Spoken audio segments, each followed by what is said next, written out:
Hello guys, आप सभी को इस एजुकेशनल चैनल पर स्वागत है। चैनल पे नए हो तो चैनल को सब्सक्राइब कर दें, वीडियो को लाइक कर दें और ज़्यादा से ज़्यादा अपने दोस्तों के पास शेयर करें।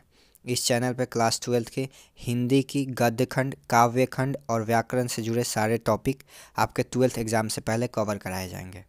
पिछले वीडियो में हमने बातचीत के ऑब्जेक्टिव क्वेश्चन क्लियर किए थे और इस वीडियो में हम बातचीत से जितने भी सब्जेक्टिव क्वेश्चन आ सकते हैं आपके एग्ज़ाम में, वो सारे इम्पोर्टेंट सब्जेक्टिव क्वेश्चंस आज हम क्लियर करने की कोशिश करेंगे।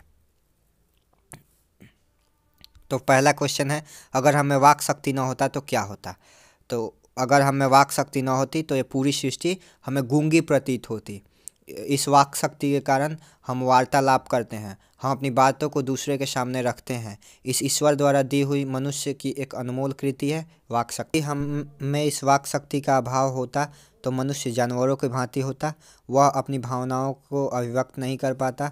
जो हम सुख दुख इंद्रियों के कारण अनुभव करते हैं, वह अवाक रहने के कारण दूसरों के सामने प्रकट नहीं कर पाते। मतलब अगर हमें वाक शक्ति ना होती तो हम गूंगे प्रतीत होते, हम अपनी भावनाओं को दूसरे के प्रति नहीं प्रकट कर पाते और हम जानवरों की तरह गूंगे प्रतीत होते। चैनल पर नए हो चैनल को सब्सक्राइब कर दें। अगर वीडियो अच्छा लग रहा हो तो लाइक करें और अपने दोस्तों के पास शेयर करें। नेक्स्ट क्वेश्चन है, बातचीत के संदर्भ में बेन जॉनसन और एडिशन की क्या विचार है। तो बातचीत के संदर्भ में बेन जॉनसन का मत है कि बोलने से ही मनुष्य के रूप का साक्षात्कार होता है। वास्तव में मनुष्य बोलता नहीं तब तक उसका गुण दोष प्रकट नहीं होता। मतलब जब तक मनुष्य बोलेगा नहीं तब तक उसके गुण दोष प्रकट नहीं होंगे। दूसरे विद्वान एडिशन के अनुसार असल बातचीत केवल दो व्यक्तियों में हो सकती है। कहने का तात्पर्य है कि जब दो आदमी होते हैं तब उनका दिल एक दूसरे के सामने खुलता है। तीसरे व्यक्ति की उपस्थिति मात्र से बातचीत की धारा बदल जाती है, लोग टॉपिक बदल जाते हैं तीसरे आदमी के आने से। और जब चार आदमी हुए तो बातचीत का कोई मतलब ही नहीं रह जाता, अर्थात बातचीत मात्र रस्म भर रह जाती है और चार से अधिक की बातचीत को राम रमोवेल कहते हैं।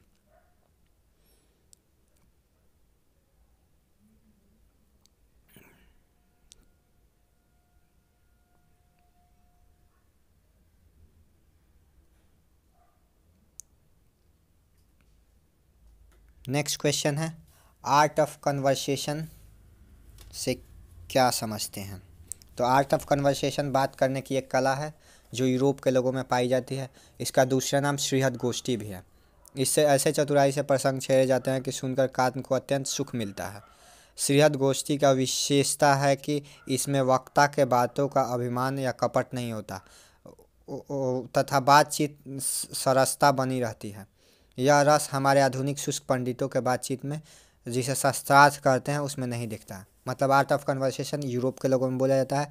श्रीहद गोष्ठी इसका दूसरा नाम है। इसमें ऐसे चतुराई से प्रसंग छेड़े जाते हैं कि कान को सुनकर अत्यंत सुख मिलता है और ऐसा फील ही नहीं होता कि कब टाइम बीत गया।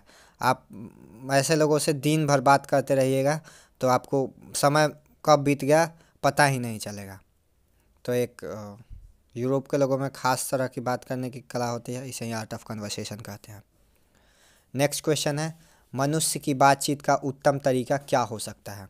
इसके द्वारा वह कैसे सर्वथा नवीन संसार की रचना कर सकता है। तो लेखक कहते हैं कि मनुष्य की बातचीत का सबसे उत्तम तरीका आत्मवार्तालाप है, खुद से बात करे। वह अपने अंदर की ऐसी शक्ति विकसित करे जिसके कारण वह अपने आप से बात कर लिया करे। आत्मवार्तालाप से क्रोध पर नियंत्रण रखा जा सकता है, जिसके कारण अन्य किसी व्यक्ति को कष्ट न पहुँचे, क्योंकि हमारी भीतरी मनोवृत्ति प्रति क्षण नए नए रंग दिखाती है, वह हमेशा बदलती रहती है। इस मन को प्रपंचात्मक संसार का एक बड़ा भारी आईना के रूप में देखते हैं। मतलब हमारे मन में हरदम नए नए विचार आते हैं और इन विचारों पर नियंत्रण न रखा जाए तो दूसरे को कष्ट पहुंचेगा। तो अतः मनुष्य को चाहिए कि वह अपने मन चित्त को एकाग्र रखे, मनोवृत्ति स्थिति कर अपने आप से बात करे। इस आत्मचेतना का विकास होगा, उस वाणी पर नियंत्रण हो जाएगा, जिसके कारण दुनिया में किसी से न वैर रहेगा और बिना प्रयास के हम बड़े बड़े अजय शत्रुओं पर भी विजय पा लेंगे। तो हम सर्वथा एक नवीन संसार की रचना कर सकते हैं। इससे हमारी वाक शक्ति का दमन भी नहीं होगा। अतः व्यक्ति को चाहिए कि वह अपनी जिह्वा पर काबू रखे। मतलब अगर हम इस संसार में सबसे प्यार से रहना चाहते हैं तो हमें अपने जिह्वा पे काबू रखना चाहिए और हमें वो ही बोलना चाहिए जिससे दूसरों को कष्ट ना पहुँचे। तो चैनल पे अगर वीडियो पसंद आ रहा हो चैनल को सब्सक्राइब करें। आपके एग्ज़ाम से पहले आपका पूरा सिलेबस कंप्लीट कराया जाएगा। नेक्स्ट क्वेश्चन है, बातचीत शीर्षक कहानी का सारांश लिखें अथवा बातचीत निबंध में निहित विचारों को स्पष्ट करें। तो इस प्रश्न का उत्तर होगा, बालकृष्ण भट्ट आधुनिक हिंदी गद्य के आदि निर्माताओं में से उन्नत रचनाकारों में से एक हैं। मतलब ये आधुनिक रचनाकार में से एक है। इनका जन्म 23 जून 1844 ईस्वी में हुआ था। बालकृष्ण भट्ट बातचीत निबंध के माध्यम से मनुष्य को ईश्वर द्वारा दी गई अनमोल वस्तु वाक शक्ति के सही इस्तेमाल करने के बारे में बताते हैं। वे बताते हैं कि वाक शक्ति मनुष्य में न होती तो हम नहीं जानते कि इस गूंगी सृष्टि का क्या हाल होता। सब लोग मानो लूंज पूंज अवस्था में कोने में बैठा दिए गए होते। बातचीत के विभिन्न तरीकों के बारे में भी बताते हैं, जैसे घरेलू बातचीत मन रमाने का ढंग है।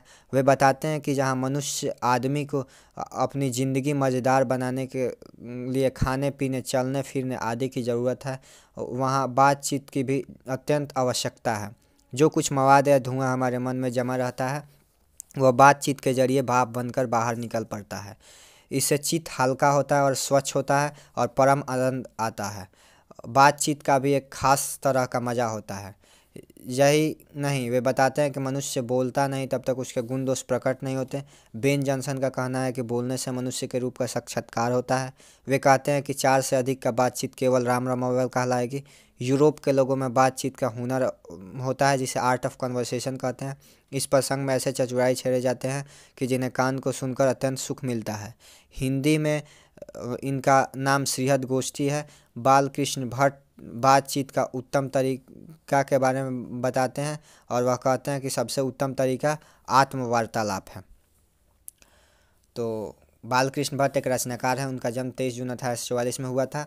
बालकृष्ण भट्ट जो बातचीत निबंध के माध्यम से मनुष्य को जो वाक शक्ति मिला है उसके सही इस्तेमाल के बारे में बताते हैं। वो बताते हैं कि वाक शक्ति अगर मनुष्य में नहीं होती तो पूरी सृष्टि गूंगी होती और मानो लूंज पूंज होकर किसी कोने में बैठे हो वैसा प्रतीत होता। वे आगे बताते हैं कि जहाँ आदमी को ज़िंदगी मज़ेदार बनाने के लिए सारे आवश्यकताओं की ज़रूरत है वहाँ वाक शक्ति की भी ज़रूरत है। वाक शक्ति से मन हल्का होता है और आगे बोलते हैं कि इससे गुण दोष भी प्रकट होता है। उसके बाद ये बोलते हैं आर्ट ऑफ कन्वर्सेशन के बारे में बताते हैं कि आर्ट ऑफ कन्वर्सेशन बात करने की एक कला है जो यूरोप के लोगों में पाई जाती है। और इसके बाद बोलते हैं इसका दूसरा नाम श्रीहद गोष्ठी है। और सबसे अंतिम में कहते हैं कि बातचीत का सबसे उत्तम तरीका स्वयं वार्तालाप मतलब खुद से बात करना।